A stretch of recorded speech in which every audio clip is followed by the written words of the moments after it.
Assalamu alaikum. My name is Faranaz and I am a clinical psychologist and you are watching Farah Speaks.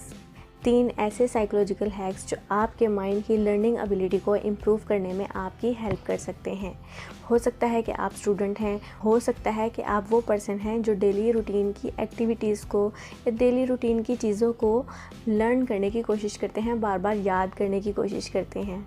Interesting बात यह है कि आप अपने brain को जितना समझते हैं कि वो चीज़ों को समझ सकता है, सीख सकता है या कुछ याद कर सकता है, एक्चुअली आपका ब्रेन उससे ज़्यादा कैपेबल है चीज़ों को समझने में, याद करने में या सीखने में।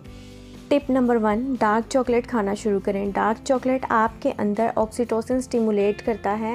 ये एक ऐसा मॉलिक्यूल है जो आपके ब्रेन के लिए नेसेसरी है जब कुछ नया सीखना हो, समझना हो या न्यू मेमोरीज़ बनानी हो या पुरानी हैबिट्स में चेंज लाना हो। मतलब आपके ब्रेन सिस्टम में एक पुराने पाथवेज़ हैं, उनमें अगर आपने चेंजिंग करनी है या न्यू हैबिट्स को ऐड करना है तो बहुत ज़रूरी है आपके ब्रेन में ऑक्सीटोसिन रिलीज़ होना। So there are so many different ways to stimulate oxytocin, और ऑक्सीटोसिन रिलीज़ करने का सबसे ईजीएस्ट वे है कि आप डार्क चॉकलेट खाना शुरू कर दें। सेकंड टिप बहुत सिंपल लेकिन बहुत पावरफुल है कि आप जब भी कुछ नया सीख रहे हों, जब भी कुछ न्यू लर्न कर रहे हों, आपके ब्रेन के लिए बहुत ज़रूरी है कि आप हर 90 मिनट्स के बाद ब्रेक लें। मोस्ट ऑफ द स्टूडेंट्स क्या करते हैं, वो कॉन्टीन्यूसली पढ़ रहे होते हैं, वो समझते हैं कि ये उनके लिए बहुत ज़्यादा बेनिफिशियल है, लेकिन आपका ब्रेन 90 मिनट्स के बाद बहुत हद तक चीज़ों को याद नहीं रख पाता। आपके ब्रेन को ब्रेक चाहिए और स्पेशली 90 मिनट्स का ये एक ऐसा इंटरवल है जो ना सिर्फ आपके स्लीप पैटर्न में मैच होता है बल्कि आपके ब्रेन के लिए भी बहुत नेसेसरी है ताकि आप ज़्यादा चीज़ों को अंडरस्टैंड कर सकें, और इसलिए ज़रूरी है कि हर 90 मिनट्स के बाद ब्रेक लें। ऐसा आप कर सकते हैं कि आप 90 मिनट से पहले ब्रेक ले रहे हों, लेकिन मैक्सिमम टाइम 90 मिनट्स का है। 90 मिनट्स के बाद आपको ज़रूर ब्रेक लेनी है। और ये टिप सिर्फ स्टूडेंट्स के लिए नहीं है जो अपना सबक याद कर रहे हैं और उन्हें याद नहीं होता। ये टिप उन तमाम लोगों के लिए भी है जो कुछ न्यू स्किल सीख रहे हैं, कुछ लर्न कर रहे हैं, तो उनके लिए बहुत ज़रूरी है कि 90 मिनट्स के बाद ब्रेक लें।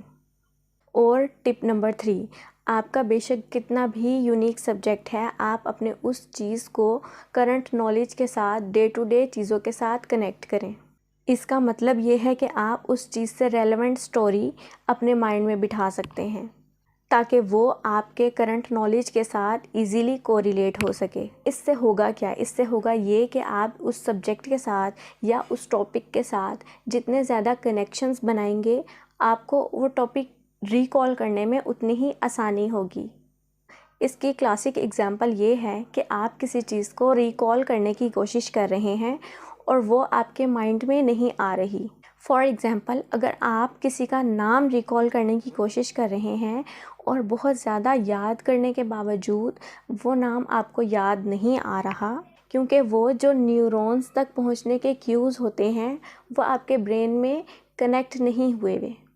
लेकिन अगर कोई आपको इसका कोई फ़र्स्ट वर्ड बता देता है या फ़र्स्ट लेटर बता देता है तो आपको फ़ौरन से वो नाम याद आ जाता है। इसकी मेन रीज़न ये है कि आपका ब्रेन कनेक्शंस के साथ काम करता है, और एक टॉपिक या एक नाम के साथ आप जितने ज़्यादा कनेक्शंस बनाएंगे उतनी जल्दी रिट्रीवल होगा।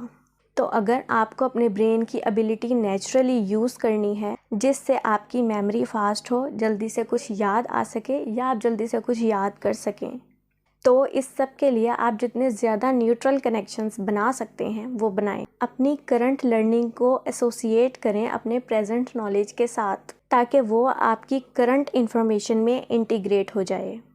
तो अगर ये इन्फॉर्मेशन आपके लिए हेल्पफुल थी तो आप इस चैनल को लाइक कर सकते हैं। इस चैनल पर हम साइकोलॉजी, सबकॉन्शियस माइंड और माइंड हैक के हवाले से ऐसी बहुत सारी बातें करते हैं जो साइकोलॉजी रिलेटेड होती हैं, और ये चीज़ें मैंने ख़ुद अपनी लाइफ में इस्तेमाल की, फ़ील की और फिर मैं आपको बता रही हूँ। इसके अलावा आप मुझे कमेंट सेक्शन में बता सकते हैं कि क्या आपको मज़ीद ऐसे टिप्स चाहिए, या अगर आपको इन टिप्स में डाउट है so you can ask any question.